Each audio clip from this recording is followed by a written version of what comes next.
Aires Constitucionales, un programa auspiciado por la Asociación Argentina de Justicia Constitucional.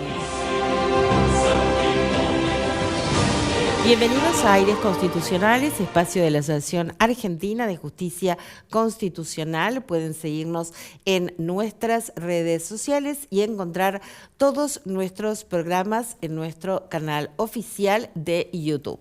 En el marco de una causa en la cual la AFIP-DGI dedujo un recurso extraordinario contra la sentencia de la Cámara Nacional de Apelaciones en lo comercial, en lo que respecta al pronunciamiento que había tenido la Sala Cuarta de la Cámara respecto de la regulación de honorarios de la parte ejecutada, en el sentido que había tomado como base la totalidad del importe correspondiente a la ejecución, cuando lo que sostenía la AFIP-DGI es que la base de la regulación debían ser los intereses punitorios que justamente eran la materia de controversia para la regulación de los honorarios.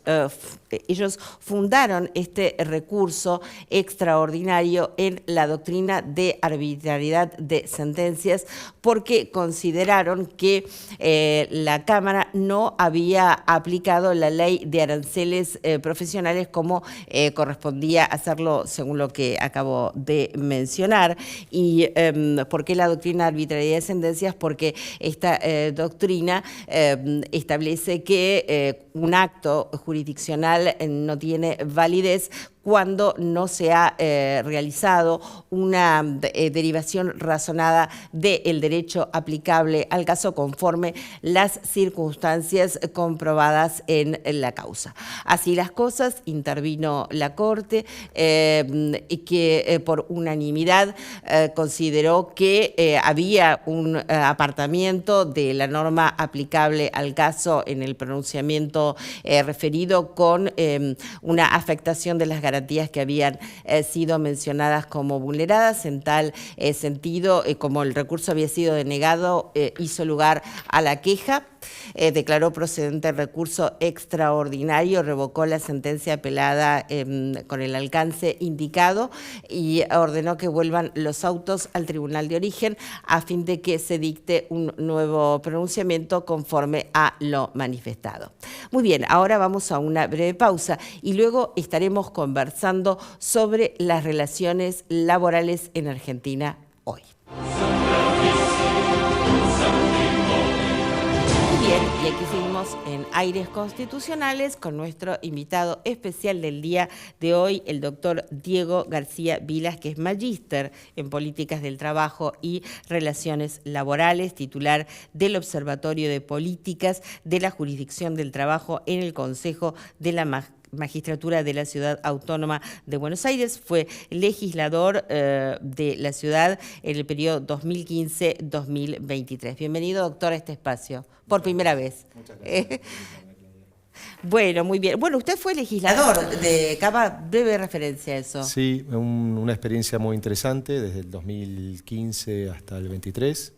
Yo formo parte de un partido político que se llama Confianza Pública, que es un partido local de la Ciudad de Buenos Aires y que conformamos en la Ciudad de Buenos Aires desde el segundo periodo, del 2019 al 23, Juntos por el Cambio en la ciudad, en el gobierno de Horacio Rodríguez Larreta. Bien, muy bien.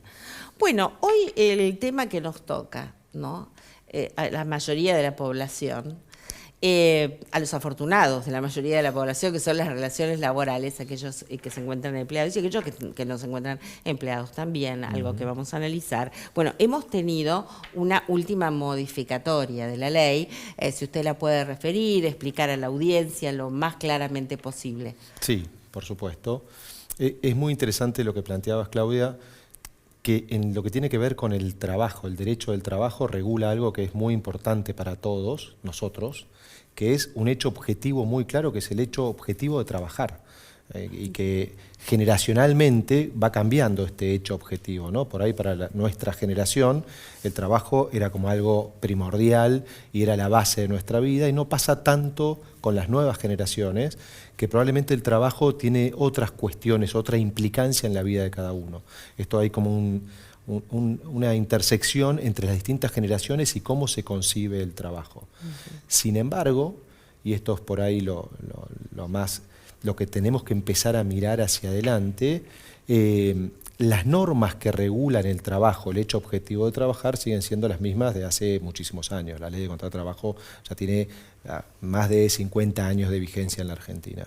Y fue concebida con una lógica muy clara y muy determinada que tenía que ver con esto, ¿no? Con que una persona ingresaba a trabajar, por ahí incluso nosotros tenemos esa concepción todavía, y uno tenía la idea de permanecer en esa empresa y de ir creciendo y tal vez jubilarse en esa misma empresa, ¿no? Por ahí, incluso una generación atrás de la nuestra, sin duda era así, era cómo hacíamos una vida dentro de una empresa. Entonces, a nosotros no nos tocó. No nos tocó, exactamente, porque hubo... Ingresamos con esa idea, pero después ya no se cumplió. Pero tal vez el deseo que teníamos era ese, porque era el reflejo de nuestros padres, claro, que era con esa lógica. Pero sin embargo, la ley de contrato de trabajo sigue funcionando con esa, o fue creada con esa concepción específica del trabajo en una única empresa, ¿no? Y después también, en el año pasado, en el 24, hubo una reforma muy importante, que yo creo que tal vez fue una de las reformas más importantes que hubo en términos generales de la ley de contrato de trabajo, y viene a tratar de cambiar algunas cosas, pero también yo creo que no con la concepción esta que uno podría empezar a charlar y decir, bueno, ¿qué es lo que cambió? ¿Qué cambia en el trabajo? ¿Qué es lo que quiere la gente del trabajo? ¿Qué es lo que queremos? Sino que fue desde una concepción muy económica, planteando básicamente como que el problema de la generación de empleo en la Argentina era únicamente el costo laboral. Esta fue la concepción. Sí. Cuando uno revisa hoy, que ya pasó más de un año de esta reforma, y mira incluso los medios periodísticos hacia el pasado, básicamente pareciera que todo el problema de la falta de generación en el empleo en el sector privado tiene que ver con la ley de contrato de trabajo. ¿Y cuál es el problema? Básicamente que los costos laborales son muy altos y que esto genera pérdidas de cierre de empresas, pérdidas de empleo. Y trabajo en negro también, ¿no? Estaba vinculado el costo laboral con que las empresas no podían asumir esos costos y así, bueno, la alta proporcionalidad del trabajo en negro. Entonces esto generó como un clima de época y es lo que dio lugar a esta modificación tan importante en julio del 24, ¿no?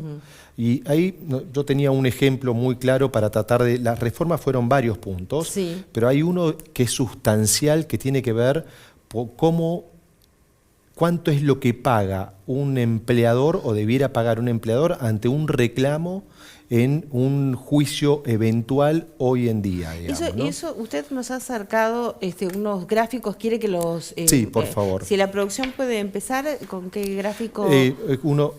Justamente, acá está, ¿no? Acá nosotros estamos viendo, este es un caso con una fecha de ingreso en septiembre del 2014, una fecha de egreso en el 25, una antigüedad de 11 años y una remuneración de 500.000 pesos, ¿sí? Antes de la reforma laboral, este es un caso de un trabajador no registrado, que como bien sabes, en la Argentina una gran parte de la población tiene trabajo y no está registrado. Entonces, eventualmente, un trabajador que pedía la registración laboral y no la concebía y no la conseguía y se consideraba despedido, podía acceder a un reclamo, ¿sí?, que antes de la reforma... ¿Quiere que nos paremos, doctor? Y para indicar mejor, porque me parece... Vamos a estar, ahí está. Antes de la reforma, o sea, estaba la indemnización por antigüedad, el preaviso, integración mes de despido, pero básicamente lo más importante que hizo la reforma fue eliminar todas estas multas. Creo yo tal vez que fue la reforma más importante que trajo la ley sancionada en julio del 24. Estas multas se eliminaron por completo. Claro, multa aquí tenemos. Multa por falta de registración, multa por despido posterior a la intimación, pero todo básicamente eran multas que iban en función de la falta de registración. Exacto. ¿Sí? Entonces, cuando el trabajador venía y concurría al estudio del abogado, uno decía, bueno, te corresponde tanto por indemnización por antigüedad, tanto por preaviso, y estas multas tenían una manera de calcularse bastante compleja, ¿no? Entonces, el total que tenía que pagar Tremendo, tremendo. eran 35.295.000 en un salario de 500.000 pesos con una antigüedad de 10 años, ¿no? Exacto. Con la reforma, todo esto se elimina y Sí. lo que tendría que pagar hoy Es esto. es esto.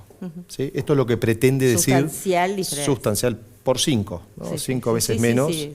el tema. Entonces, básicamente lo que se trató de instalar era que si nosotros lográbamos que las indemnizaciones sean más baratas, ¿sí? Como acá es el caso de 35 millones a 7 millones de pesos, esto iba a generar un círculo virtuoso que iba a lograr que haya mayor contratación de empleados en el Estado Claro. y en el sector privado. Sería un digamos. razonamiento lógico si esta fuera la única variable. Claro, exactamente. Ahora, ¿Qué demostró la realidad? ¿qué ¿no? ocurrió? ¿No? Porque Claro. aparte esto nadie lo ponía en duda, o sea, nadie refutaba No, esto, porque no. cuando uno lo plantea, todos dicen, no, bueno, pero en realidad, y ponemos siempre el ejemplo del empresario pequeño que tal vez tenía que cerrar porque tenía una sentencia de esta en contra y magnificábamos Sí, de un sí. caso como que esa fuera la generalidad, Sí, ¿no? sí, sí, así es. Entonces, hoy que pasó casi más de un año con esto, podemos ver una placa que tiene que ver con el Pasamos, índice de desempleo. entonces, ahí vamos. Acá está, ¿no? Acá estaba cuánto era el desempleo en la Argentina, Sí, en el cuarto veremos. trimestre del 23, en el primer trimestre. Acá, este es el dato más interesante, 6,9, entra la reforma laboral que hacíamos referencia Claro, recién, aquí lo tenemos. Bien. que era de 6,9. Sí. Nosotros logramos con esta modificación, como veíamos en el caso anterior, reducir por 5 veces básicamente lo que son los costos de las indemnizaciones, y sin embargo, hoy la desocupación en el primer trimestre, que es el último dato que tenemos medido, es 7,9. Claro. Es decir, que creció. Creció. No se verifica esta cuestión Claro. tan sencilla. Pareciera a priori que no era es... una hipótesis Claro, entonces, era una que luego hipótesis. la realidad la contradijo. Exactamente. Lo que pareciera ver, que tiene que ver, es que hay más causas. Que es más complejo y es es mucho más complejo. Porque si no pareciera que es fácil resolver esto. Sí. Digo, bueno, elimino cualquier grado de protección Claro. Solucionamos sobre el hecho del esto trabajo. y en línea directa vamos a tener la solución al caso, digamos. Exacto. Al Y problema. en realidad los datos hoy y esto que está funcionando nos muestra que no ocurre de la misma manera. Hay otra placa que tiene que ver con las pymes, Podemos pasar ahí. Muy que bien. tiene que ver con lo mismo, porque el otro argumento que se planteaba muy claramente era que, producto de una sentencia de estas de 35 millones de pesos, como veíamos en el ejemplo, lo que se dice habitualmente o se decía mucho es, bueno, el bar de la esquina que no podía afrontar ese costo porque no tenía los recursos para hacerlo, cierra, entonces esto generaba un cierre constante de empresas y esto es menores empleadores y menor empleo, ¿sí? Volvemos, acá esto ocurrió en el 24, Sí. acá nosotros teníamos la cantidad de pymes que había. Sin embargo, hoy, en teoría, las pymes no tendrían que afrontar de los costos que veíamos antes, las indemnizaciones bajaron, y sin embargo, esto marca igual que la Claro. evolución de las pymes son menores a lo que había en septiembre del 24. Claro. Esto claramente se debe a otros Factores. factores, que son claramente los económicos, Sí. cuestiones de qué pasa con el turismo, qué pasa con el consumo, con el bolsillo y con lo que gana cada una de las personas.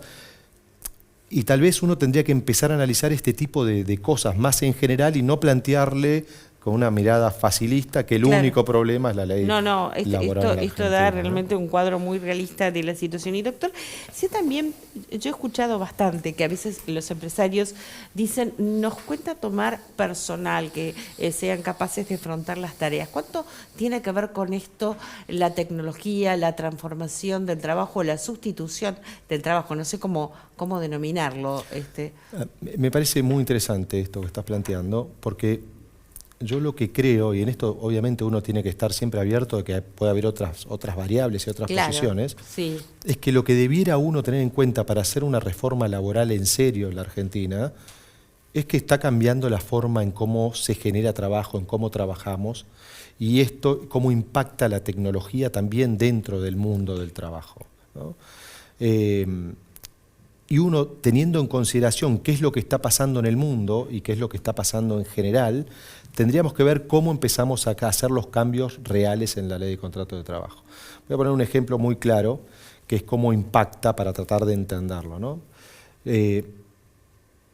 Yo estaba viendo en cómo impactó, por ejemplo, la plataforma de cine en casa, ¿no? Netflix, concretamente, y cómo impactaba en nuestra época la cadena de Blockbuster, por ejemplo. Claro, ¿no? sí. Blockbuster llegó a tener en el mundo 9.100 sucursales, ¿sí? Y la cantidad de empleados que había en Blockbuster, en general, un promedio, eran 85.000 personas estaban empleadas por Blockbuster. Hoy Netflix tiene 14.000 trabajadores, nada más, ¿no? Entonces ahí ya hay una pérdida, cómo impactó la tecnología, claro, que es como en definitiva cada uno de nosotros, en vez de ir a buscar una película como hacíamos antes, vamos únicamente a un clic y tenemos lo que queremos consumir, claro, y estas varias opciones. Claro. Ahora, lo que sí está claro es que en el mundo del trabajo en sí mismo, una empresa que había sido una de las grandes empleadoras del mundo pasa a desaparecer básicamente, y lo que los reemplaza tienen 5 veces menos la cantidad de trabajadores que la otra. Claro. Entonces, así como ocurre en este tema del cine, ocurrió lo mismo con lo que tiene que ver con la música. La centralidad de empresas que se llaman como empresas exponenciales, que quiere decir esa capacidad de crecer con una velocidad fuera de lo común.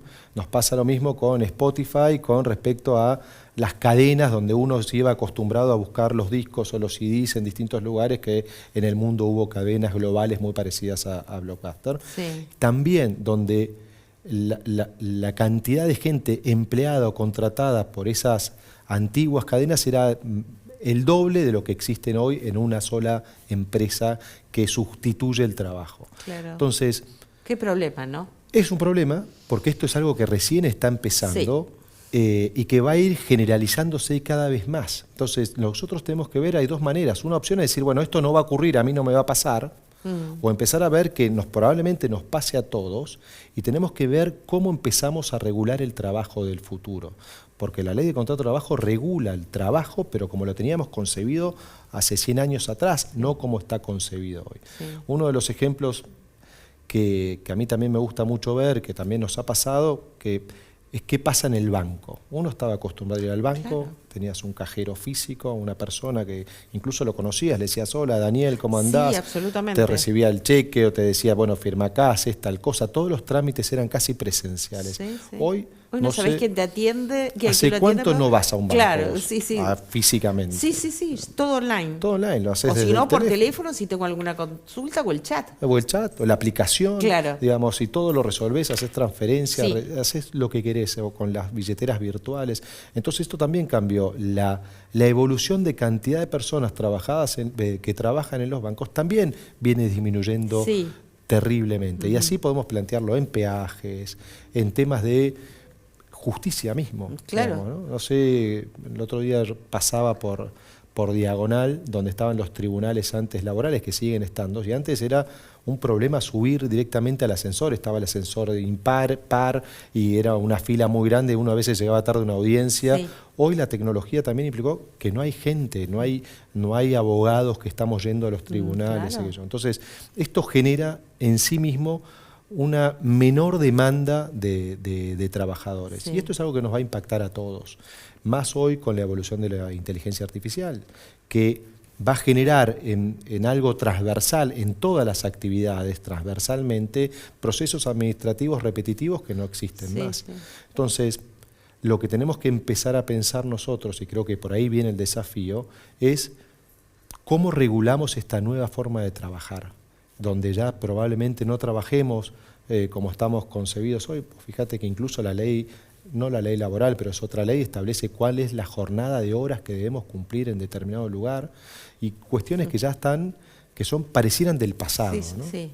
Entonces, más que empezar a establecer climas de época y donde uno dice, bueno, el problema son los costos, lo que tenemos que ver es que los problemas son mucho mayores que el costo laboral. Tiene que ver por cómo generamos empleo en un mundo cada vez más globalizado. Sí, y bastante complejo en el sentido que, bueno, los costos, bueno, una ley puede reducir las multas y así tener efecto sobre el costo de la empleabilidad, por decirlo de alguna manera, pero estas cuestiones que tienen que ver con la transformación de los empleados requeridos por una cuestión lógica de cómo se van transformando la empresa, las empresas no es algo que está disociado de lo otro, bueno, es muchísimo más complejo eso. Exacto. ¿Dónde queda esa gente? ¿Dónde queda la gente? De hecho, hay en el mundo algunos países que sí están tomando esto como un fenómeno a que realmente tienen que buscar algún tipo de lógica de nuevo funcionamiento. Y nosotros en la Argentina eso ni siquiera lo empezamos. Estamos tratando de buscar recetas viejas para problemas nuevos, ¿no? Sí. Hay que empezar a ver qué hacemos con el tiempo, digamos, el tiempo que cada uno de las generaciones que vienen probablemente trabajen menos tiempo.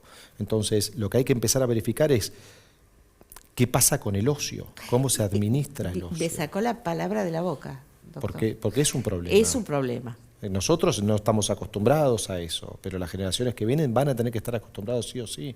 Entonces, empezar a entender que hay un cambio de paradigma muy profundo y que tenemos que buscar alguna alternativa de cómo lo vamos a ir resolviendo dentro de las sociedades actuales. Sí, sí.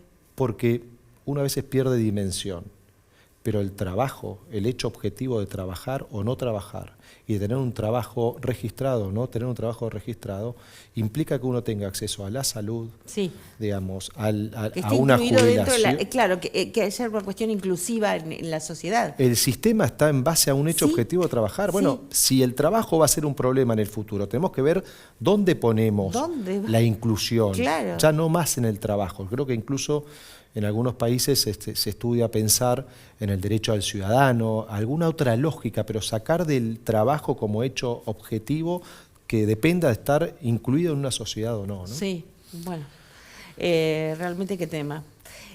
Doctor, cambiando, y ya nos queda poco, quizás tengamos que extendernos en otro programa, pero la cuestión también de el traspaso de la justicia laboral, en particular, de Nación a Cava. ¿Por qué?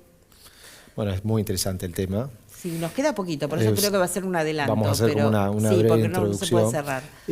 Pero básicamente, en el año 94, mira vos de cuándo estamos hablando, ya 30 años atrás, hubo una reforma constitucional que determinó que la Ciudad de Buenos Aires tenía su propia autonomía, ¿no? Como cualquier otra provincia de la Argentina. ¿Y esa autonomía qué implica, para hablarlo llanamente? Implicaba que tenía que tener una forma de gobierno igual al resto de las provincias de la Argentina.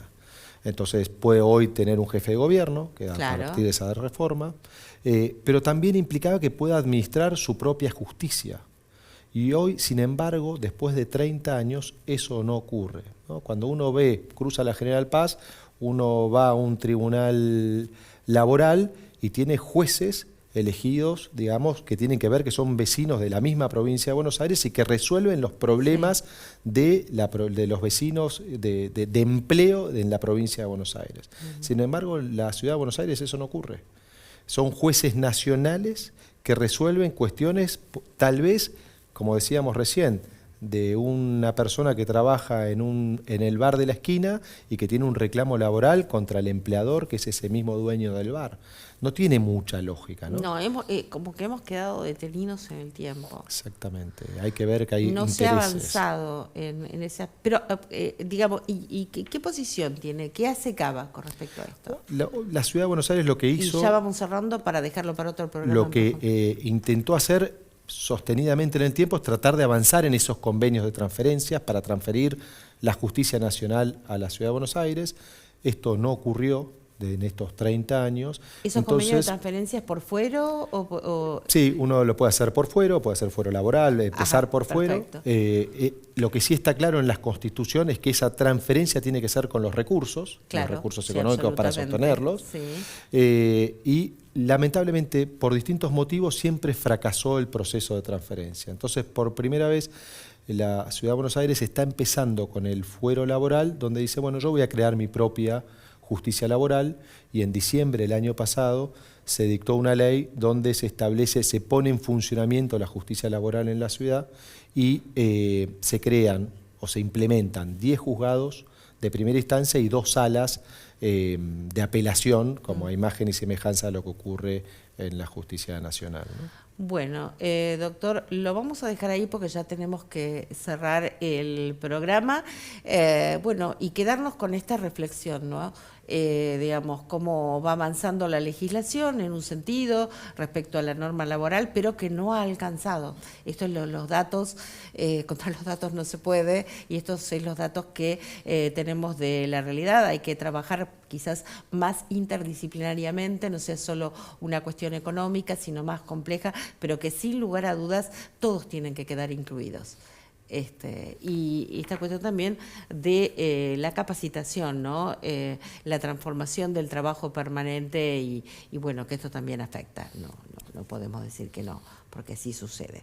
Muy bien, nos vamos despidiendo entonces hasta nuestro próximo programa. Le agradecemos muchísimo que haya compartido este espacio, doctor. Espero que se haya sentido cómodo. Muy bien y muchísimas gracias, y quiero agradecer por estos espacios de reflexión que me parece que son muy importantes, porque muchas veces la cuestión de estar todo el tiempo apurados y no poder siquiera plantear los temas, claro, genera no poder ver cuáles son los problemas que tenemos que afrontar como sociedad. Sí, y aparte la característica del espacio es justamente que participen los especialistas en cada uno de los temas. Muchas gracias. Muy bien, nosotros nos despedimos hasta nuestro próximo programa, como siempre, aquí en Metro.